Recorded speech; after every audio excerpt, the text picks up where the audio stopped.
Cristo ressuscitou, aleluia. Sim, verdadeiramente ressuscitou, aleluia. Caríssimos irmãos, feliz Páscoa para todos. Estamos mais uma vez reunidos para a nossa formação da série sobre São José, homem de Deus. Nós queremos recordar um pouco do que nós conversamos na formação passada. Como quem já teve a oportunidade de ter participado da primeira formação, nós iniciamos no dia 19 de março, dia de São José, uma série de formações sobre o documento que o Papa lançou, Patris Corde. Muito importante a gente aprofundar esse documento, um documento pequeno, e que vai nos dar um conhecimento, um aprofundamento sobre a vida de São José. Esse documento, ele, na verdade, celebra os 150 anos da proclamação feita pelo Papa Pio IX de São José como patrono universal da Igreja. Então estamos em um ano especial, um ano que o Papa Francisco dedica a São José, para que nós, para todos os institutos, todos aqueles que têm uma devoção particular a São José, mas não podemos deixar de perceber também que é uma grande ocasião para nós homens, à luz deste documento e deste ano dedicado a São José, refletirmos sobre a nossa paternidade, a nossa missão no mundo. À luz da missão de São José, queremos também refletir sobre a nossa missão. Na formação passada, nós falávamos de um aspecto que é central no documento, que é o aspecto que o Papa quis realçar.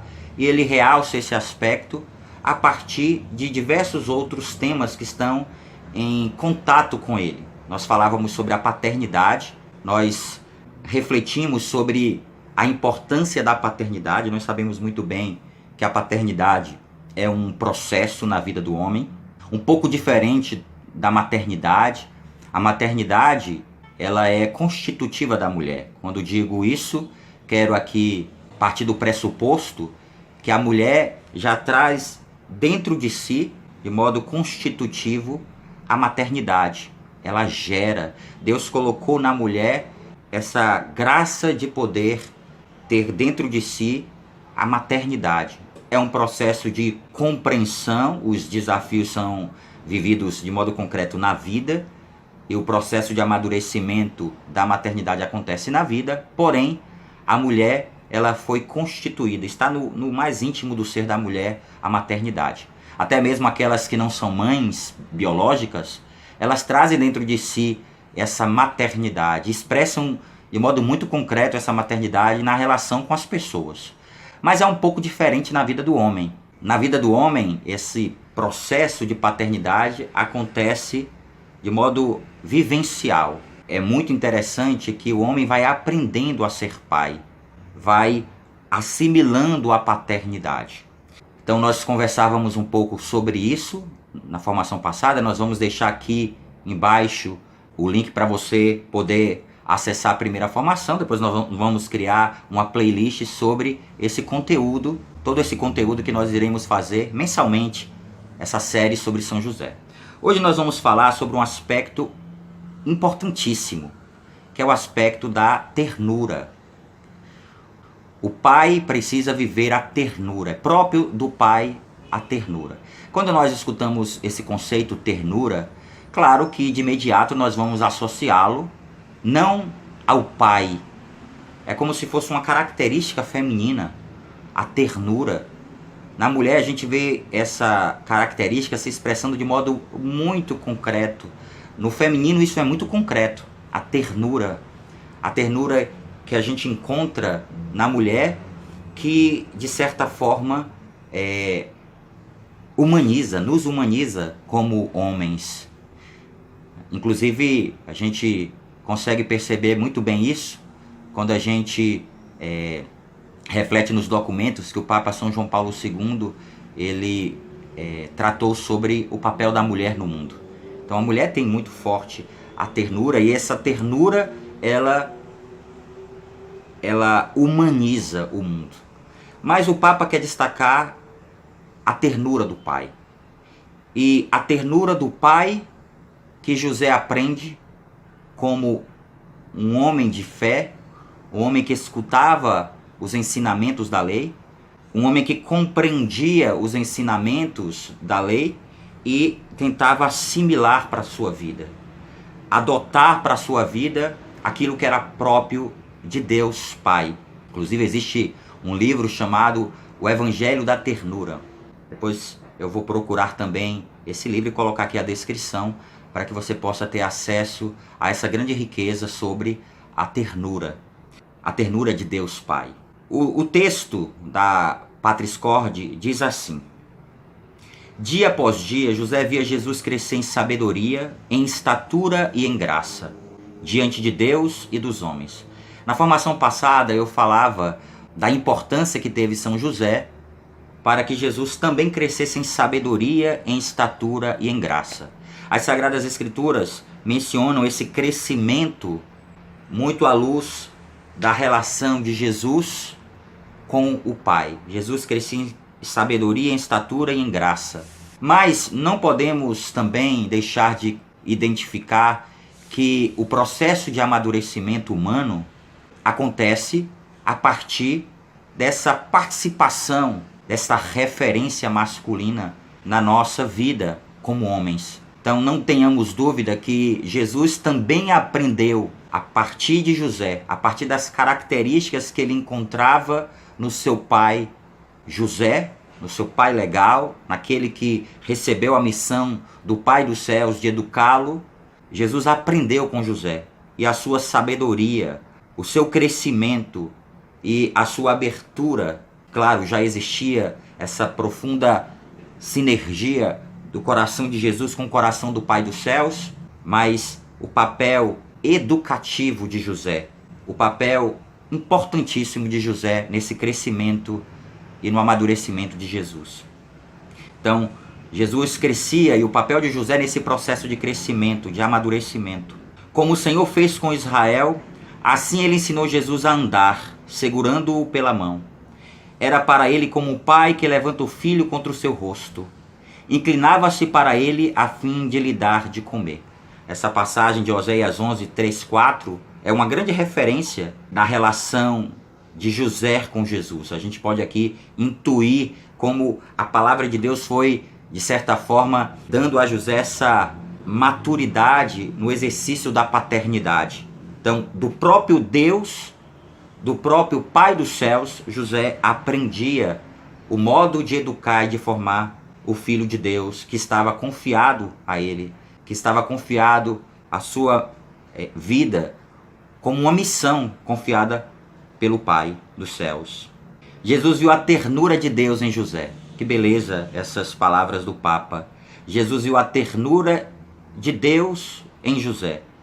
Como o pai que se compadece dos filhos, assim o Senhor se compadece dos que o temem. Extraído do Salmo 103, versículo 13. E o texto continua. Eu queria destacar um aspecto muito interessante nesse texto sobre essa ternura presente na vida de José e que precisa estar presente na minha vida como sacerdote, exercendo a paternidade espiritual sobre as pessoas que são confiadas ao meu pastoreio e todos os cristãos, porque é muito interessante que o padre, ele é chamado não simplesmente a ser pai e pastor do povo a quem ele está confiado. Esse povo, ele precisa assumir outros rostos. Então, como padre, eu exerço a paternidade sobre um povo concreto, eu não posso me esquecer que através do rosto dessas pessoas existem tantos outros que através do meu sacerdócio eu ligo essas pessoas a Deus. A paternidade e a ternura, e a ternura enquanto característica da paternidade, tem também esse objetivo. O pai, quando cuida do seu filho, quando trata com a ternura, ele expressa a ternura de Deus Pai. É uma missão, é uma grande graça.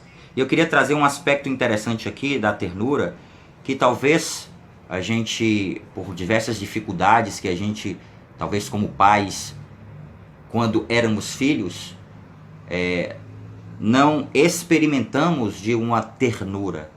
Muitas vezes os nossos pais não aprenderam essa ternura em suas relações com os seus pais. Então, como é interessante que nós podemos sim ir adquirindo essas características que fazem parte do grande modelo de pai, que é o próprio Deus, e que nós aprendemos a partir das Sagradas Escrituras e que estamos meditando aqui à luz da Patris Corde, aprendemos com José. Por isso, esse convite que o Papa nos faz, ide a José. Ide a José. Nele, vocês encontrarão referências sobre a minha paternidade. Em José, vocês aprenderão a ser pais. Vocês aprenderão a ofertarem suas vidas, a consumirem suas vidas e a serem grandes pedagogos, a exercerem a paternidade segundo o meu coração. E o texto fala uma coisa que eu acho interessante. Quero ler aqui para vocês. O maligno faz-nos olhar para a nossa fragilidade com um juízo negativo, ao passo que o Espírito trará a luz com ternura. Veja a grande diferença entre a tentação que nos acomete, porque o tentador, o demônio, muitas vezes, quer que nós olhemos para as nossas fraquezas, não com o olhar de misericórdia. Precisamos sim ser misericordiosos conosco. Não para sermos coniventes com os nossos pecados, mas como um sinal que fazemos sempre a experiência da ternura de Deus Pai. A ternura de Deus Pai se expressa na misericórdia. Deus Pai é misericórdia. Interessante que nós estamos gravando esse vídeo dentro da 8ª da Páscoa. E no domingo nós estaremos celebrando a grande experiência que a liturgia irá nos propor de um Deus que é misericórdia. Essa graça que nos faz compreender que nós precisamos também aprendermos a ser misericordiosos, como o Pai. Jesus veio nos ensinar isso, que o Pai é misericordioso. Jesus veio nos revelar a face do Pai, a face de misericórdia de Deus Pai. O texto continua, diz assim: a ternura é a melhor forma para tocar o que há de frágil em nós. Vejam, a ternura é a melhor forma para tocar o que há de frágil em nós. Precisamos olhar com olhar espiritual, não com olhar de condenação. O Espírito nos dá a experiência de nós voltarmos para o Pai. Aqui a gente recorda a grande riqueza do texto de Lucas, capítulo 15, que fala sobre a misericórdia daquele Pai que os teólogos mencionam muito esse texto, que ele deve ser visto não na perspectiva do filho pródigo, mas do pai que é pródigo, a prodigalidade de Deus, a prodigalidade do pai que está todos os dias com seus braços abertos para acolher os seus filhos quando eles se afastam. Deus é misericórdia. A ternura se revela na misericórdia. Muitas vezes, o dedo enrixe e o juízo que fazemos a respeito dos outros são sinal da incapacidade de acolher dentro de nós mesmos a nossa própria fraqueza, a nossa fragilidade. E como isso é algo tão concreto. Quantas vezes nós projetamos os nossos problemas e as dificuldades de saber contorná-los com os outros. Nós projetamos nos outros. E os pais podem fazer isso em relação aos seus filhos. E quantas vezes isso acontece concretamente, as dificuldades que os pais vivem nos seus trabalhos, os desafios do trabalho, e às vezes os pais têm aquela dificuldade de deixar o trabalho, ao sair do trabalho, deixar os problemas do trabalho e retornar para a casa, mesmo diante do cansaço, diante dos problemas, e tentar voltar o seu olhar para os seus filhos, saber dividir Como seria importante que isso acontecesse com todos nós. É um desafio que todos nós enfrentamos, nós que exercemos a paternidade. De deixarmos os nossos trabalhos, os problemas do trabalho e focarmos nos filhos, na esposa, focarmos na missão que Deus nos confiou. Porque é uma missão. Se é uma missão o pai ser provedor e se dedicar e se preocupar, é muito importante essa preocupação.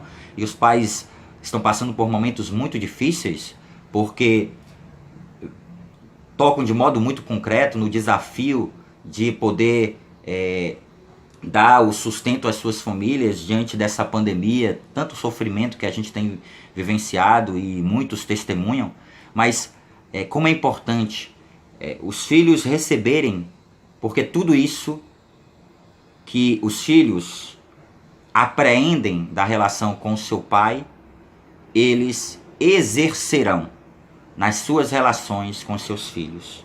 É um aprendizado. E claro, todos nós somos fracos e pecadores. Todos nós somos limitados. Talvez não damos porque não recebemos. Mas como nós podemos amadurecer? Como a graça de Deus pode amadurecer a nossa humanidade, a nossa relação, muito a partir da relação que nós temos com o próprio Deus. E muito à luz, como aqui estamos vivendo, desses grandes ensinamentos que colhemos da relação de José com Jesus. O texto diz: só a ternura nos salvará da obra do acusador. Por isso, é importante encontrar a misericórdia de Deus, especialmente no sacramento da reconciliação, fazendo experiência de verdade e ternura, como a experiência que nós fazemos do perdão de Deus, né, dos sacramentos, de modo particular, a experiência que nós fazemos do sacramento da reconciliação. Deus não está com o dedo em riste, como o Papa aqui menciona, para nos acusar. Quem nos acusa é o demônio. E nós mesmos, muitas vezes. Por isso que temos a dificuldade de saber lidar com a fraqueza dos outros, porque não sabemos lidar, em primeiro lugar, com as nossas fraquezas. Paradoxalmente, também o maligno pode dizer-nos a verdade, mas, se o faz, é para nos condenar, expor diante de nós os nossos defeitos e, muitas vezes também, expor diante de nós os defeitos dos outros. Quantas vezes nós olhamos para o defeito dos outros, ampliando os seus defeitos. Há o olhar de misericórdia, olhar que é capaz de perdoar, de misericordiar, porque sempre somos misericordiados pelo Pai dos céus. Entretanto, nós sabemos que a verdade vinda de Deus não nos condena, mas acolhe-nos, abraça-nos, ampara-nos, perdoa-nos. A verdade apresenta-se-nos sempre como o Pai misericordioso da parábola, como mencionamos no início desta formação. Vem ao nosso encontro, devolve-nos a dignidade, levanta-nos, ordena uma festa para nós, dando como motivo que este meu filho estava morto e reviveu, estava perdido e foi encontrado. A vontade de Deus, a sua história e o seu projeto passam também através da angústia de José. Assim ele ensina-nos que ter fé em Deus inclui também acreditar que Ele pode intervir, inclusive através dos nossos medos, das nossas fragilidades, da nossa fraqueza, e ensina-nos que no meio das tempestades da vida não devemos ter medo de deixar a Deus o timão da nossa barca. Por vezes queremos controlar tudo, mas o olhar dele sempre vê mais longe. Queridos irmãos, queremos, à luz destas palavras tão ricas que o nosso Santo Padre tem nos convidado a refletir sobre São José, e claro, compreendendo esse reflexo da paternidade de José, que é o reflexo do próprio Deus. É Deus que nos dá um modelo que, claro, com suas fraquezas e limites, porque humano, mas um modelo de quem foi encarnando pela meditação da palavra. Como é importante. E não há dúvida, e queria concluir dizendo isso. Você que é pai, se você quer crescer na paternidade, se você quer exercer a paternidade, refletir essa ternura própria de Deus, é necessário que você medite como José a lei de Deus. A experiência com a palavra de Deus fará de você um pai compassivo, capaz de perdoar, capaz de cuidar das feridas dos filhos, capaz de amar e expressar amor. Aqui não estamos falando de uma paternidade se expressa como paternalismo, que é algo tão prejudicial à vida dos filhos. O paternalista não exerce a paternidade, porque na paternidade nós devemos tanto usar da firmeza, quando necessário for, no sentido dessa segurança que a gente precisa passar para os nossos filhos, porque quem não aprende regras, quem não aprende a regrar-se, nunca será capaz, nos momentos da vida, de viver as regras que o mundo muitas vezes nos impõe. Então, o que o pai muitas vezes nos ensina a partir das regras, a partir da educação, é na verdade um ensinamento necessário para que a gente saiba lidar com as regras que o mundo vai exigir de nós. O mundo vai exigir de nós também que sejamos regrados nos nossos comportamentos, até mesmo porque aonde começa o direito do outro, termina o meu. Então eu não posso achar que eu tenho direito a tudo e todos precisam fazer o que eu quero. Então essa postura de saber respeitar os limites, os meus e os dos outros, tudo isso é um processo de aprendizado e faz parte do exercício da paternidade. Então o pai que exerce a paternidade, ele é chamado a ensinar os seus filhos a serem verdadeiramente firmes, seguros, a serem homens de Deus. E isso acontece através da firmeza e da ternura. Ao mesmo tempo que eu exerço a minha paternidade impondo regras que são necessárias aos meus filhos, eu também expresso essa paternidade através do carinho, do amor, do abraço, de trazê-lo ao rosto, de expressar o meu carinho e o meu amor através do meu olhar atento, através da minha vida dedicada a Ele, através do meu afeto expresso a Ele. Que Deus nos conceda esta graça no exercício da nossa paternidade. Shalom!